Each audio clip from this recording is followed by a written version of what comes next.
السلام علیکم بچوں. آج ہم سوالیہ نشان اس کے متعلق جو ہے اعادہ کریں گے. پچھلی جماعت میں آپ نے سوالیہ نشان کے متعلق پڑھے ہیں. سوالیہ نشان کب لگاتے ہیں اور اس کا استعمال کہاں ہوتا ہے. تو چلیے اس کا اعادہ کرتے ہیں.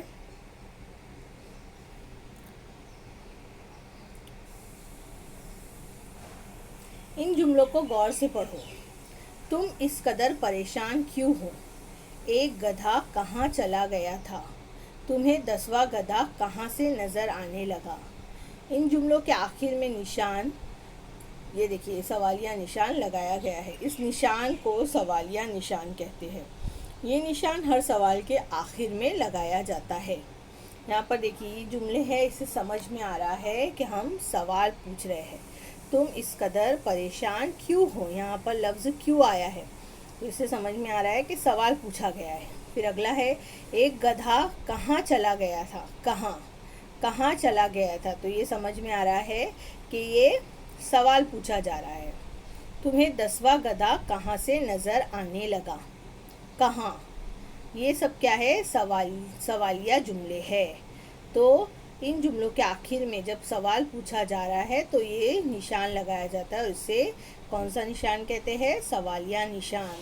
یہ نشان ہر سوال کے آخر میں لگایا جاتا ہے. اب ہم کو جو ایکٹیویٹی ہے وہ یہ کرنا ہے، سبق میٹھے بول میں جادو ہے. اس سبق سے جو ہے 3 جملے تلاش کر کے ہمیں لکھنا ہے. کون سے والے جملے وہ جن کے آخر میں سوالیہ نشان لگاؤ. اس طرح سے جو نشان لگے ہوئے ہیں وہ تلاش کرنا ہے. پچھلے سال آپ نے صبح جماعت میں سبق پڑھا تھا. سبق کون سا تھا؟ وہ میٹھے بول میں جادو ہے. بہت ہی اچھا سبق تھا، وہ سبق آموز سبق تھا. اب یہ دیکھیے تصویر دیکھ کر آپ کو یاد آ گیا ہوگا کہ یہ آپ نے یہ پچھلے جماعت میں پڑھا ہے.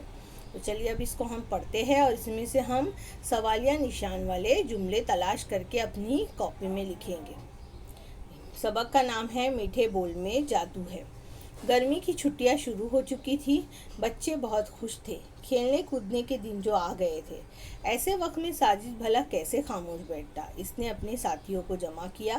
سب گیند بلہ لے کر کرکٹ کھیلنے نکل پڑے. محلے میں ایک چھوٹا سا میدان تھا. لڑکوں نے وہیں کھیل جمایا. وہ کھیل کی دھن میں مست ہو گئے. ایک لڑکے نے اتنی زور سے گیند کو مارا کہ وہ سامنے والے مکان کی کھڑکی سے جا ٹکرائی. شیشہ بھی جو ہے شیشہ چھن سے ٹوٹ گیا. دیکھو یہ بچے نظر آ رہے کھیلتے ہوئے اور یہ میدان ہے. بچے نے دیکھو زور سے جو ہے بلہ گھمایا اور یہاں پر یہ گیند جا کے ٹکرائی اور شیشہ دیکھو ٹوٹ گیا ہے. اب آگے کیا ہوتا ہے دیکھیں گے. اور گیند اندر چلی گئی. گیند کے بغیر کھیل بند ہو گیا. اب مکان کے مالک سے گیند مانگنے کون جائے. دیکھو اب یہ پہلا سوالیہ جملہ آ گیا ہے. مکان سے گیند مانگنے مکان کے مالک سے گیند مانگنے کون جائے. یہ جو ہے پہلا سوالیہ جملہ ہے. ایک لڑکا ہمت کر کے گیند لینے چلا ہی گیا. مکان مالک نے اس سے پوچھا کیا بات ہے، کیوں آئے ہو. یہاں پر دیکھو اگلا سوالیہ جملہ ہے. یہ بھی ہمیں اپنی کاپی میں لکھنا ہے. کیا بات ہے، کیوں آئے ہو. لڑکا تھا ذرا تیز مزاج. اکڑ کر بولا میں اپنی گیند لینے آیا ہوں. مکان مالک نے ٹوٹے ہوئے شیشے کو دیکھا اور غصے سے کہا یہ کوئی طریقہ ہے، ایک تو شیشہ توڑ دیا، اس پر اکڑ بھی دکھاتے ہو. جاؤ، گیند نہیں ملے گی. کیوں نہیں ملے گی؟ میں تو گیند لے کر ہی جاؤں گا. یہاں پر دیکھو کیوں نہیں ملے گی. یہاں پر سوالیہ نشان نظر آ رہا ہے تو یہ ہو گیا سوالیہ جملہ. اسے بھی اپنی کاپی میں لکھنا ہے. اب تو مکان مالک کا غصہ اور بھی بڑھ گیا.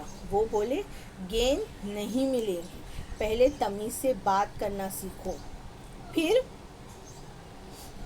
گیند لینے آنا. وہ لڑکا منہ لٹکائے واپس آ گیا. سب لڑکے اداس ہو گئے. گیند کے بغیر کھیل کیسے ہو سکتا تھا. دیکھو یہاں پر یہ اگلا سوالیہ جملہ آ گیا ہے. گیند کے بغیر کیسے کھیل جو ہے وہ کیسے ہو سکتا تھا. یہاں پر یہ سوالیہ نشان ہے. اتنے میں ساجد کا دوست افضل بولا میں جاتا ہوں گیند مانگنے. کچھ لڑکے افضل کا مذاق اڑانے لگے. لو صاحب، یہ جائیں گے گیند لانے. افضل مسکراتا ہوا آگے بڑھ گیا۔ مکان مالک کے دروازے پر پہنچ کر اس نے پہلے مکان مالک کو ادب سے سلام کیا، پھر بولا کیا میں اندر آ سکتا ہوں؟ دیکھیے یہاں پر لفظ کیا آیا ہے، اسے سمجھ میں آ رہا ہے سوال یا جملہ ہے۔ سوال پوچھ رہا ہے کوئی، کیا میں اندر آ سکتا ہوں؟ یہاں پر سوالیہ نشان ہے۔ ہاں آؤ، اندر آ جاؤ، انہوں نے جواب دیا۔ افضل نے نرمی سے کہا، جناب ہم آپ کے نقصان پر شرمندہ ہے، اگر آپ کہیں تو نیا شیشہ لا کر لگا دے۔ تم کیسے لاؤ گے؟ مکان مالک نے ذرا نرم پڑتے ہوئے پوچھا۔ دیکھیے یہ سوال ہے، تم کیسے لاؤ گے؟ یہاں پر سوالیہ نشان نظر آ رہا ہے، یہ سوالیہ جملہ ہے، تو اسے بھی اپنی کاپی میں لکھنا ہے۔ افضل بولا، میں اپنی جیب خرچ سے خرید کر لا دوں گا، لیکن اس نقصان میں تو تمہارے سب ساتھی شریک ہیں، پھر تم اسے اکیلے ہی کیوں پورا کرو گے؟ دیکھیے انہوں سوال پوچھ رہے ہیں، یہاں پر سوالیہ جملہ ہے، سوالیہ نشان ہے، اسے اپنی کاپی میں لکھیں گے۔ مالک مکان نے کہا۔ افضل نے جواب دیا، اس لیے کہ وہ سب میرے دوست ہیں۔ افضل کی باتیں سن کر مکان مالک بہت خوش ہوا۔ اس نے کہا، بیٹا تمہاری باتیں سن کر بہت خوشی ہوئی، تم بزرگوں سے بات کرنے کا سلیقہ جانتے ہو، لو اپنی گیند لے جاؤ، میں خود نیا شیشہ لگوا لوں گا، اب خیال رکھنا کہ تمہارے کھیل سے دوسروں کو نقصان نہ پہنچے۔ افضل نے سلام کیا اور گیند لے کر واپس آ گیا۔ اس کے ساتھیوں نے حیرت سے پوچھا کہ وہ گیند کس طرح لے آیا؟ افضل نے سارا واقعہ کہہ سنایا۔ افضل کے سارے ساتھی سمجھ گئے کہ میٹھے بول میں جادو ہوتا ہے۔ تو بچوں آپ کو یہ سوالیہ نشان جو ہم نے آج اعادہ کیے ہیں وہ سمجھ میں آیا ہوگا کہ سوالیہ نشان جو ہے کب لگایا جاتا ہے؟ جب ہم سوال پوچھتے ہیں تو اس کے آخر میں سوالیہ نشان لگایا جاتا ہے۔ اور دوسرا یہ سبق آپ نے پچھلے سال بھی پڑھا ہوگا، اس سے ہم نے کیا سیکھ لیے ہے؟ کیا میٹھے بول میں جادو، یعنی کہ ہمیں بہت ہی ادب تمیز سے بڑوں سے سلیقے سے بات کرنا ہے۔ تو اس طرح سے جو ہے افضل نے اپنے میٹھے بول سے کس طرح کام بنایا، تو ہمیں بھی اپنی زندگی میں اس بات کو آگے کے لیے یاد رکھنا ہے۔ چلو ملتے ہیں پھر نیکسٹ ویڈیو میں، جب تک کے لیے اللہ حافظ۔